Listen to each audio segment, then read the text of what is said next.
قەڵای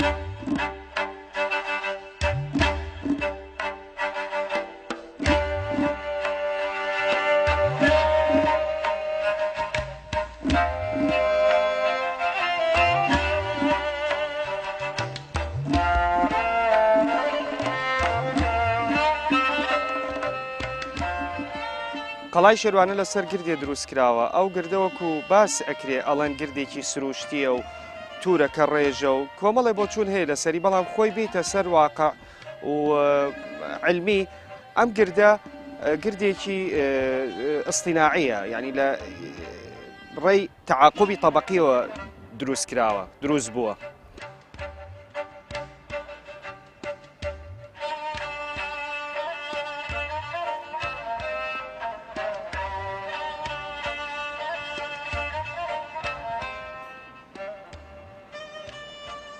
مێژووی قەڵای شێروانە بە پێی سەرچاوەکانی کە لەبەر دەستمانایە ئەگەڕێتەوە بۆ 1866 بۆ 1874 لەلایەن حەمە پاشای جافەوە دروست کراوە.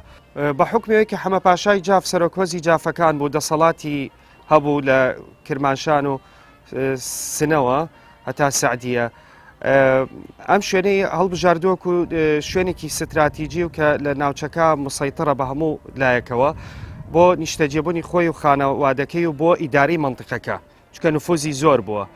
لەو وەختەشە سیراعات هەبوو لە بینی دەوڵەتی عوسمانی و دەوڵەتی سەفەویە، ئەیش لەبەرەوەی خۆی لایە لەو سیراعاتە لەو هینانە ئەم شوێنەی بۆ خۆی دانا کە لێرەوە ئیدارەی نفوز و دەسی پێوەنەکەی خۆی بکات.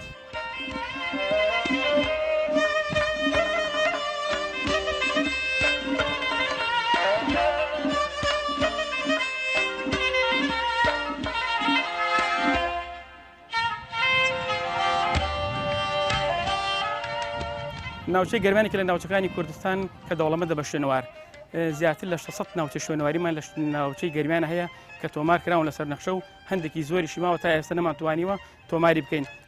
مێژووی قەڵای شێروانە لەگەڵ مێژووی ئەو تەپەیە کە لەسەرێتی دوو مێژووی جیاوازن بە پێی سەرچاوەکان و چەند جارێک لێکۆڵین کاریکردن و پشکن کراوە لە تەپەکانە. مێژووی قەڵاکە و تەپەکان زۆر لە یەکەوە دوورن و ئەم قەڵایە بە پێی سەرچاوەکان ساڵەکانی 1920 نۆژەن کراوەتەوە و ساڵی 1970 لەلایەن ڕژێمی دیکتاتۆری بەعسەوە نۆژن کراوەتەوە کە دەستکاری لە توانێتی دەستکاری بکات لە شێوەی قەڵاکە کە بیخاتە سەر تیرازێکی ئیسلامی عەرەبی و ساڵی 1998 لەسەر بڕیاری ئیمام جەلال دووبارە نۆژن کراوەتەوە. لەو کاتەوە بووە بە شوێنی فەرمانگەی شوێنواری کەلار. قەڵای شێروانە مۆزەخانەی فۆلکلۆری گەرمیانی تیادایە، توانیمانە کۆمەڵێک کەلوپەلی پێداویستی ناوچەی گەرمیان کە لەم سەردەمانەی زووە بەکار هاتووە تا ئێستا توانیمانە ناو قەڵاکە بیان پارێزین و وەکو نمایش بۆ نەوەکانمان بۆ نەوەکانی داهاتوومان بزانن باو باپیرانمان چیان بەکارهێنا و کە ژیانیان چۆن بووە.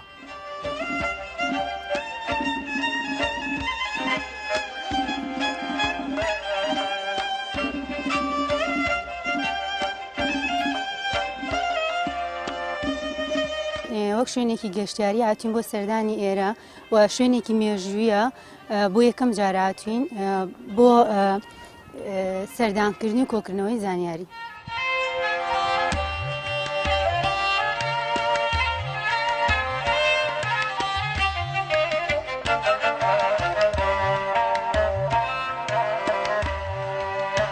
ئێمە وەکو خوێندکارانی پەیمانگای تەکنیکی دەربەنی خان هاتینە دەرەوە بۆ گەشتێک و ویستمان هەنە زانیاری لەبارەی قەڵای شێروانەوە بزانین بە پێویستمان زانی سەردانێکی ئێرە بکەین، چونکە وەکو بیستمانە خەڵکی کوردستان هەم دەرەوەی کوردستان لەو هەوڵەدان کە بێن و سەردانی بکەن بۆی زانیاری کۆکەنەوە. ئێمەش وەکو خەڵکی کوردستان بڕیارمانە کە بەشداری بکەین و سەردانێکی بکەین.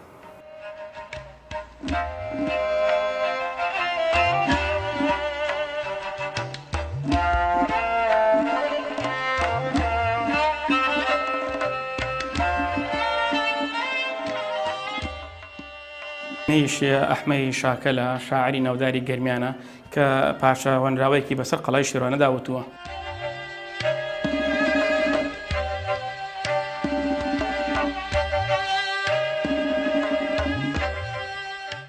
ئەمە وێنەیەکی قەڵای شێروانیە ساڵی 1970 پێش نۆژەنکردنەوەی.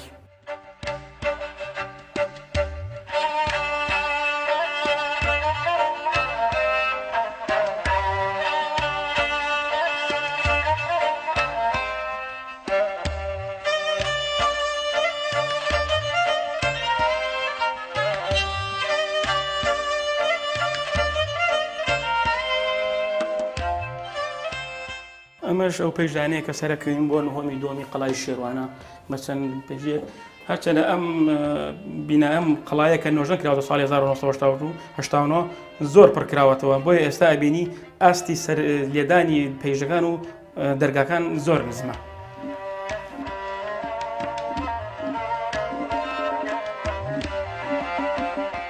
ئەمەشێکی تر لە ڕێڕەوەکانی قەڵای شێوانەیە کە دەرگای چوار ژووری تایە وەکێ لە پێیژەکان بۆ سەرەوە قاتی سەرەوە لەناو ئەم ڕێڕەوە دروست کراوە. ئەمەشێکی ترە لەو ژوورە جوانانەی و دڵفێنانەی قەڵای شێوانە کە بەسەر ڕووباری سیروانە دەڕوانێت دیمەنێکی گەشتیاری زۆر جوان نیشانەدات.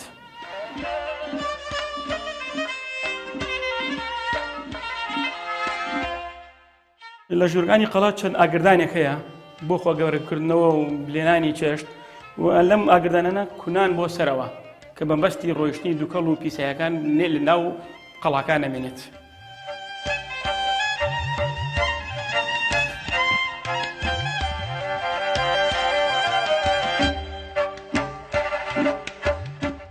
هیوادارین هەموو زانکۆکان و پەیمانگەکان کە هەرچەنە زۆربیان سەردانەکەن هەمویان بەردەوامن بۆ بەستی ئاشنابوونی ڕۆڵەکانمان بەم مێژوو و شارستانی دیگەلەکەمان. ئەم قەڵای ساڵی 1966 تا 1974 لەلایەن خوالی خۆشببوو حەمە پاشای جاف سەرۆکۆزی عەشرەتی جاف کە عەشرەتێکی گەورەی لەم ناوچەدا دەست حکمی دەسەڵاتی لە ناوچەی سەعدیە و قەزەڕەباتەوە تا ناوچەی جوانڕۆ بووە بۆ زیاتر بۆ پێشەندانی دەسەڵاتی خۆی بووە کە پاشایەک بووە یا سەرۆک بۆزێک بووە لەم ناوچەدا توانێت پێشاندانی دەسەڵات و هەیبەتی خۆی ئەم قەڵای دروست کردووە.